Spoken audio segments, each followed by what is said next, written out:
लोकतंत्र के सबसे बड़े पर्व की सबसे बड़ी कवरेज, जी हां, अखिल भारतीय कवरेज लगातार जी न्यूज पर जारी है। सुबह से ही हम आपसे वादा कर रहे हैं कि हर तस्वीर, हर जानकारी और हर विश्लेषण सबसे पहले पहुंचाएंगे। पयोधी हमारे साथ आ गई हैं और आपको जल्दी से पयोधी हम अपने दर्शकों को अपडेट देते हैं इस वक्त का, क्योंकि करीब करीब 5 घंटे बीत चुके हैं। वोटिंग मीटर जी न्यूज पर हम आपको लगातार दिखाई रहे हैं। क्या बड़ी बातें हैं? प्रधानमंत्री मोदी इस वक्त कह रहे हैं कि 23 मई के नतीजे के बाद फिर से बीजेपी की सरकार बनेगी और वोटिंग मीटर ये उत्साह बढ़ाने वाला, जोश बढ़ाने वाला और जाहिर तौर पर कई लोगों की हिम्मत का परिचय दे रहा है। और पश्चिम बंगाल की बात करें, अब तक 38% मतदान वहां पर हो चुका है। दंतेवाड़ा में, कश्मीर के बारामूला में भारी मतदान हो रहा है। गौतम बुद्ध नगर में सुबह 11 बजे तक की बात करें तो 25%, 25% वोट पड़ चुके हैं। और आपको ये भी बता दें, कई दिग्गज, स्मृति ईरानी अपना नामांकन दाखिल करने जाएंगी। उससे पहले दीदी हमने तस्वीरें दिखाई किस तरह से वो पूजा पाठ इस वक्त कर रही हैं। और भी अपडेट है दीदी। बिल्कुल, 91 सीटों पर 91 रिपोर्टर पल पल की खबर आप तक पहुंचा रहे हैं। पहला चरण जो कि आज से शुरू हुआ, हर खबर पूरी क्रेडिबिलिटी के साथ, पूरे भरोसे के साथ, और हम आपसे जो वादा करते हैं आप ये बात जानते हैं हम वादा निभाते हैं। तो स्मृति ईरानी की नामांकन से पहले की तस्वीर हमने आपको दिखाई। सोनिया गांधी को भी आज नामांकन भरने के लिए जाना है। उससे पहले कल राहुल गांधी की तस्वीर आपको याद होगी, रोड शो उन्होंने किया था। हालांकि जिस तरीके से पूरा परिवार, एक तरीके से कहिए खानदान सवार हुआ, तो एक बार फिर से परिवारवाद का जो मुद्दा था वो गर्मा गया। लेकिन सोचिए पयोधी, बहुत बड़ी तस्वीरें हैं, इंपॉर्टेंट तस्वीरें हैं। ये देखते हुए ये दंतेवाड़ा की तस्वीरें हैं, दंतेवाड़ा की तस्वीरें हैं। ये दंतेवाड़ा वहीं जहां कुछ दिन पहले नक्सलियों ने बीजेपी एमएलए को निशाना बनाया था। और गौतम बुद्ध नगर से उस पूरे बस्तर संभाग में अदिति वो बहुत संवेदनशील हुआ है, नक्सली प्रभावित इलाका है पूरा संभाग, और इसलिए उस एक सीट को चुना गया। पहले राउंड के मतदान में गौतम बुद्ध नगर से बीजेपी उम्मीदवार महेश शर्मा ने जीत का दावा कर दिया है। आप सुनिए। हमारे साथ गौतम बुद्ध नगर से बीजेपी के प्रत्याशी डॉक्टर महेश शर्मा। डॉक्टर साहब, पिछली बार आपकी जीत का अंतर जो है काफी ज्यादा था, करीब 2.5 लाख से ज्यादा वोट से आप जीते जी। इस बार सर आपको लग रहा है कि वो, क्योंकि जो गठबंधन है उससे चुनौती इस बार आपको लग रही है? देखिए, गठबंधन नाम की जिस चिड़िया की आप बात कर रहे हैं उसके केंद्र बिंदु में कांग्रेस थी। कांग्रेस को तो उन्होंने उस बकेट से बाहर फेंक दिया है। तो आज किस गठबंधन की बात कर रहे हैं हम लोग? कोई गठबंधन नाम की चीज है ही नहीं। और जिस गठबंधन, वो बेमेल गठबंधन है। हमारे लिए देश पहले है, राष्ट्रवाद पहले है, फिर पार्टी और फिर मैं। उनके लिए परिवार पहले है, उनकी जाति पहले है, उसके बाद राष्ट्र है। देश जानता है कि गठबंधन के नाम पर जो बेमेल गठबंधन हुआ है, फिर एक, अगर दोनों कहीं जीतते भी हैं, पहली बात तो उनके सांसद नहीं जीतते, जीत जाते हैं तो सरकार नहीं बनती। 72 सीटों नहीं, 272 सीटों पर देश के प्रधानमंत्री बनने जा रहा है। सर, गौतम बुद्ध नगर में इस बार जो वोट डाले जाएंगे वो जाति का समीकरण है उस पर डाले जाएंगे या फिर विकास? हमारी पार्टी जाति पर विश्वास नहीं करती। हमारे अगर गौतम बुद्ध नगर में वोट डालेंगे, 2.5-3 लाख से ज्यादा युवा मतदाता है, 5,68,000 नए वोट इस बार इस लोकसभा में जुड़े हैं। उनका विश्वास, मोदी जी के प्रति उनका विश्वास, देश को नए संकल्प के साथ आगे ले जाने का जो सपना है मोदी जी का, उसके प्रति लोगों ने विश्वास जताया है। और मेरा सामाजिक कार्य, चिकित्सा पेशे के माध्यम से, राजनीतिकरण से 50,000 करोड़ से अधिक के कार्य हम अपने इस क्षेत्र में ला पाए हैं। मैं समझता हूं वो हमारा स्ट्रेंथ बनेगा और हम आगे बढ़ेंगे। सर, मुद्दा इस बार सबसे बड़ा वोट का क्या है? जो लोकल मुद्दे हैं वो है या फिर जो देश की सुरक्षा है वो भी सर एक बड़ा मुद्दा है? देश की सुरक्षा, देश का विकास। लेकिन लोकल मुद्दे भी हर जगह तो जोड़ते हैं। लेकिन मैं समझता हूँ 50,000 करोड़ के कार्य हम अपने मतलब यहाँ ले आए हैं, ये हमारे लिए बहुत बड़ी बात है। और महेश शर्मा को आप सुन रहे थे। हालांकि गौतम बुद्ध नगर सीट से अब उन्होंने एक बार फिर से जब चुनावी रण में ताल ठोक ही दी है, तो अदिति वो शुरू से कॉन्फिडेंस नजर आए उनके। अगर हम स्टेटमेंट देखें इनसे पहले की भी, तो वो कहते रहे हैं कि जीत तो पूरी तरह से होगी और 2014 के मुकाबले बहुत बेहतरीन होगी। और 2 तस्वीरें से हमारे दर्शक अपने स्क्रीन पर देख पा रहे हैं। एक तरफ स्मृति ईरानी की पूजा करते हुए तस्वीर हमने थोड़ी देर पहले आपको ये तस्वीर दिखाई थी। दूसरी तरफ रायबरेली, जहां सोनिया गांधी यूपीए की चेयरपर्सन है, अपने नामांकन उनको वहां से भरना है, उसके लिए सोनिया गांधी के काफिले की तस्वीर भी आपको दिखा रहे हैं। और कल आपको याद होगा राहुल गांधी के नामांकन की तस्वीर भी हमने आपको अमेठी से दिखाई थी। और इसीलिए हम आपसे बार बार कहते हैं कि हमारा वादा रहता है हर तस्वीर, हर इंफॉर्मेशन यानी जानकारी और खबर, साथ ही सटीक विश्लेषण हम आप तक सबसे पहले पहुंचाते हैं। और सबसे पहले हम रुक कर लेते हैं यहाँ पर रवि त्रिपाठी का, देवबंद से हमारे साथ जुड़ रहे हैं। रवि, बार बार हम डिस्कशन कर रहे हैं, हमने वेस्टर्न यूपी, बार बार ये बात कही जा रही है कि भले ही आज वोटिंग 8 सीटों पर हो रही है, लेकिन ये 8 सीटें इस वक्त से 9 टाइम्स ज्यादा यानी 72 सीटों पर टोन, टेनर, मूड सब सेट करने वाली है। आप जहां पर मौजूद हैं, क्या है ग्राउंड रिपोर्ट वहां से? बिल्कुल आपने सही कहा। और इससे पहले भी ऐसा होता रहा है कि जो पश्चिम से हवा चलती है, उत्तर प्रदेश की बात करें तो पूरब से हवा नहीं चलती है, पश्चिम से हवा चलती है और पूरब की तरफ जाती है। तो आज 8 सीटों पर जो मतदान होगा उसका असर जो है वो दिखेगा आपको, गोरखपुर तक जाएगा आगे तक। और जो लोग हैं, जिस तरह से मैं देख रहा हूँ मतदान का, लोग जिस तरह से वोटिंग करने के लिए बाहर निकल रहे हैं, दोपहर में भी देखिए इतनी भीड़ है, लोग सबने मतदान किया। महिलाओं का वोट परसेंटेज देख रहा हूँ और रिकॉर्ड का है, लोग मतदान करने के लिए कहा है, एक तरह से रिकॉर्ड बराबरी में लगे हुए। मुजफ्फरनगर कभी आगे हो रहा, कभी सहारनपुर आगे हो रहा है, तो लोगों में उत्सुकता है, नौजवान है, तमाम लोग देखिए दिखाना चाहेंगे। आप लोग दिखाइए आपने वोट किया कि नहीं किया। ये देखिए सारे लोग हैं, ये देवबंद से हटके मैं भायला कंस्टिट्यूएंसी। तो रवि हमारे साथ बने हुए थे, हालांकि जो तस्वीरें वो दिखा रहे हैं वो यही रुक गई हैं, लेकिन अच्छी जगह पर अदिति तस्वीरें रुकी, क्योंकि सब लोग ये दिखा रहे थे कि कैसे लोगों ने मतदान किया है बढ़ चढ़कर, और ये जो परसेंटेज है ये बढ़ता ही जा रहा है। कश्मीर का रुख कर लेते हैं, खालिद हुसैन लगातार हमारे साथ बने हुए हैं। खालिद, वहां की तस्वीरें अद्भुत हैं। सुबह से जी न्यूज उन तस्वीरों को दिखा रहा है जहां पर बेखौफ होकर लोग बढ़ चढ़कर अपने मत का इस्तेमाल कर रहे हैं। अभी ताजा अपडेट क्या है? देखिए, बिल्कुल दिन के 12 बजने को आए हैं, लेकिन अभी भी जिस पोलिंग स्टेशन सोनावारी, जो दूसरा पोलिंग स्टेशन है एक जहां पर हम शिफ्ट हुए हैं, वहां पर लोगों की कतारें जो है थमती नहीं आ रही हैं। आप देख सकते हैं मेरे पीछे लोगों का हजूम खड़ा है, कोई वोट डाल के निकला है, कोई अपना मतदान करने जा रहा है। और अब तक अगर हम जम्मू कश्मीर की बात करें तो 24.22% जो है वो मतदान हो चुका है। और ब्रिस्क जो पोलिंग अगर हम कश्मीर घाटी की बात करें, सुंबल में हो रही है, सोनावारी में हो रही है, नाइदखा में हो रही है, कुपवारा में वोटिंग हो रही है, उड़ी में वोटिंग हो रही है।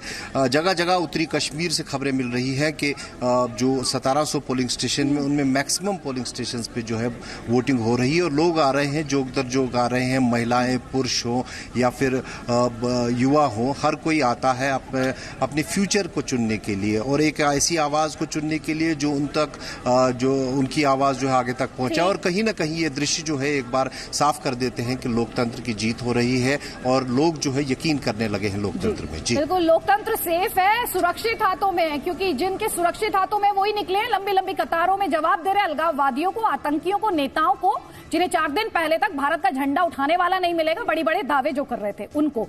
अब आपको जम्मू कश्मीर से हम सीधे लेकर चल रहे हैं आंध्रा। वहां से मेरे सहयोगी प्रसाद भोसेकर हमारे साथ है। प्रसाद, आंध्रा की 25 सीटें, तेलंगाना की सटी हुई 17 सीटें, 42 सीटें कुल मिलाकर। रीजनल पार्टीज के लिए इससे बड़ी अपॉर्चुनिटी नहीं। रीजनल फोर्सेस लगातार अपनी टेरिटरी में, कहा जाता है बीजेपी को अगर किसी ने चैलेंज किया है तो वो रीजनल फोर्सेस ने किया है। क्या है आपके पास ग्राउंड रिपोर्ट? देखिए, जरूर के चंद्रशेखर राव तेलंगाना के मुख्यमंत्री और चंद्रबाबू नायडू जो कि आंध्र प्रदेश के मुख्यमंत्री जरूर चाहते हैं कि रीजनल पार्टीज की फोर्स बने। हालांकि चंद्रबाबू नायडू महागठबंधन के साथ जरूर है, लेकिन तेलंगाना की अगर बात करें, टीआरएस पार्टी की बात करें, तो वो फेडरल फ्रंट के बारे में अभी भी सोच रहे हैं। उनका कहना है कि जब नतीजे सामने आएंगे तो जितने भी रीजनल पार्टीज होंगे उनकी जो संख्या होगी, उनका जो उनके जो नंबर्स होंगे उसके ऊपर ही वो बात करेंगे और जरूर एक फोर्स बनकर के उभरेंगे, ये तय है, ऐसा यहाँ के लोगों का, चंद्रशेखर राव का कहना है। लेकिन दूसरी तरफ ये भी है कि यहाँ पे आंध्र प्रदेश हो या तेलंगाना हो, लोकल मुद्दों के साथ साथ नेशनल मुद्दे भी यहाँ से जुड़े हैं, यानी सिक्योरिटी का इशू भी लोग उतना ही सोचते हैं और रीजनल जो उनके इश्यूज है, रोजमर्रा की जिंदगी से जुड़े हुए जो इश्यूज है, उसके बारे में भी उतना ही सोचकर वोट कर रहे हैं। और अब ये तस्वीर बदलने वाली है, क्योंकि हमें इंतजार इसी बात का है, क्योंकि वहां पर जो रीजनल पार्टीज हैं उनका कितना दमखम है। अदिति लगातार इस बात को बता भी रही थी, उसका जिक्र भी कर रही थी। विशाल पांडे इस वक्त गाजियाबाद से जुड़े हुए हैं। विशाल, सबसे पहले तो अपडेट दे दीजिए अब दर्शकों को, कितना प्रतिशत मतदान वहां पर हो चुका है और अब कितना दिलचस्प बनता जा रहा है वहां पर मतदान का जो पूरी आबो हवा है, जो पूरा माहौल है।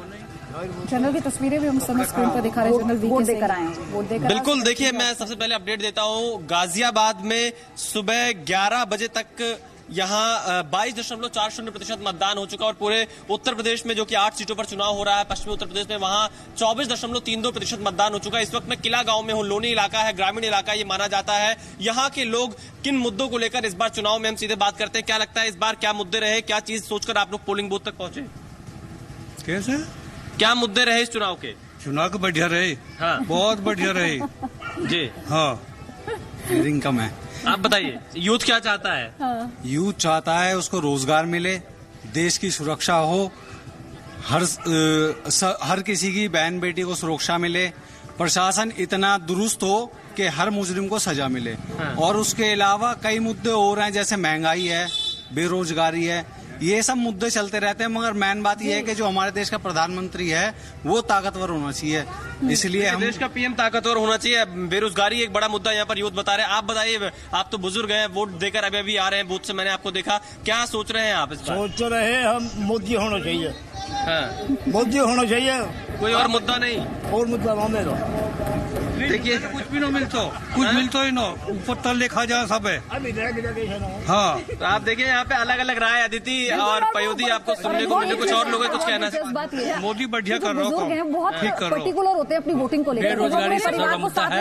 आजकल युवाओं को काम नहीं मिल रहा है, इसी तरह की तस्वीर विशाल में दिखा दी। और मुझे जो लगा ना विशाल, जो मुझे लगा जिनसे आपने सबसे पहले बात की, जो बुजुर्ग एकदम आपके बगल में थे, जिन्होंने आपको कोई डिटेल नहीं दी शुरू में, जिन्होंने आपको शुरू में कोई डिटेल नहीं दी। अभी थोड़ी देर पहले हमारे साथ एक महिला मौजूद थी स्टूडियो में, उन्होंने कहा उनकी भी जो दादी है, आप उनकी जो अम्मा है, वो नहीं बताती वो किसको वोट दे के आई है। तो परिपक्व वोटर है, जितना पुराना जनरेशन का है, परिपक्व है। ब्रह्म प्रकाश दुबे, बागपत ऐसी कॉन्स्टिट्यूएंसी है जो रूरल एरिया डोमिनेट करता है, जिसमें आप किस तरह का ट्रेंड वहां पर देख रहे हैं? वहां पर क्या मूड है? किन मुद्दों को लेकर जनता श्योर है? देखिए अदिति, सुबह से ही हम देख रहे हैं कि पोलिंग सेंटर पर कतारें लगी हैं लोगों की। अभी भी देखिए लोग लाइन में लगे हैं वोट करने के लिए।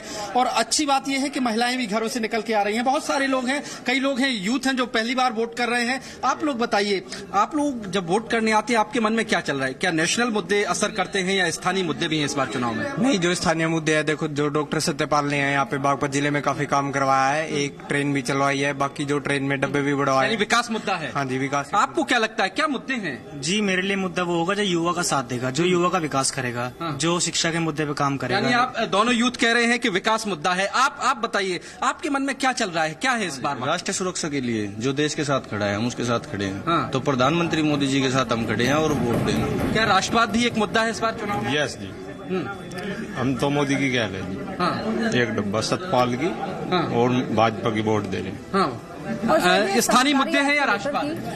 हम विकास पे वोट दे रहे हैं। हमें डॉक्टर सत्यपाल सिंह ने हमारे बागपत जिले में बहुत ज्यादा विकास कराया है, विकास पे हम वोट दे रहे हैं। एक बात साफ है, अधिकतर लोग कह रहे हैं कि विकास में देखने को मिल रहा है। उन्हें समझ है, आज के युवा में हम कह सकते हैं कि वो समझते हैं उनके मुद्दे क्या है, उन्हें सरकार से क्या चाहिए। बहरहाल तमाम मेहमान हमारे साथ मौजूद है। दीपक, अभी हम क्योंकि बागपत की बात हम कर रहे हैं, यहाँ पर हम सहारनपुर की बात यहाँ पर कर रहे हैं, हमने गाजियाबाद की रिपोर्ट भी आपको दिखाई। क्या लग रहा है, जो जमीन तैयार हो रही है धीरे धीरे, अभी मतदान का ही आकलन है बस, क्या लग रहा है आपको? आप जो बता रहे हैं कि मतदान की बात हम लोग कर रहे हैं, तो एक तो बेरोजगारी की बात कर रहे हैं, महंगाई की बात कर रहे हैं, इससे मतलब ये समझिए कि युवा के मन में चल क्या रहा है। बेरोजगारी की बात सरकार ने दबा दिया, महंगाई की बात सरकार ने दबा दिया। तो बेसिक मुद्दे जो 2014 के थे, जो 2014 के थे भाजपा के, उन्होंने एक नया छद्म पैदा कर दिया कि राष्ट्रवाद, एक नया छद्म पैदा कर दिया हिंदुत्व। बिल्कुल छलावा है, एक छलावा। वोटर कह रहा है, वोटर कह रहा है अदिति नेशनल सिक्योरिटी उनके लिए मुद्दा है, ये नकली राष्ट्रवाद, नकली राष्ट्रवाद, इसलिए मैं कह रहा हूँ वोटर कह रहा है, वोटर कह रहा है। अपने विरोधियों को कह सकते हैं नकली राष्ट्रवाद, आप अपने विरोधियों को कह सकते हैं, लेकिन उस वोटर को नहीं कह सकते, उस युवा को नहीं कह सकते जो इस बात को ध्यान में भ्रम पैदा कर दिया। वही मैं कह रहा हूँ, भाजपा का भ्रम है, भाजपा ने भ्रम पैदा कर दिया, एक नकली राष्ट्रवाद पैदा करके। नकली पाकिस्तान के घर में जाके मारा है, पाकिस्तान के घर में जाके मारा है, पाकिस्तान के घर में जाके मारा है नरेंद्र मोदी। इमरान का यार नरेंद्र मोदी, सबूत मांगते रहिए, आप सबूत मांगते रहिए। इमरान का यार कौन है? नरेंद्र मोदी है, ठीक है ना। इमरान का यार देश का पिता नरेंद्र मोदी है। ऐसी बात करते हैं आप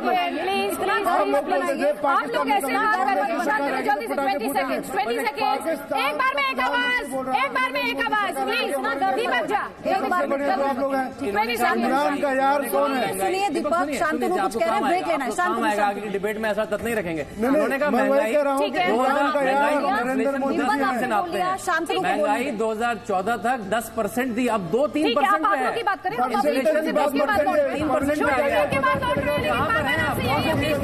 अधिकार का इस्तेमाल कीजिए, अपनी ताकत का।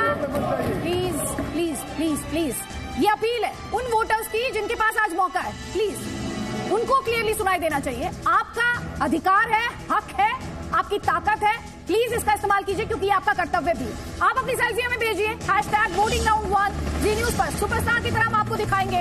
अपने पिछले दर्शक भी हमने अभी तक जिन्होंने अपनी सेल्फी भेजी वो अभी तक हमने दिखाई है, आगे भी आपको दिखाएंगे, वादा है।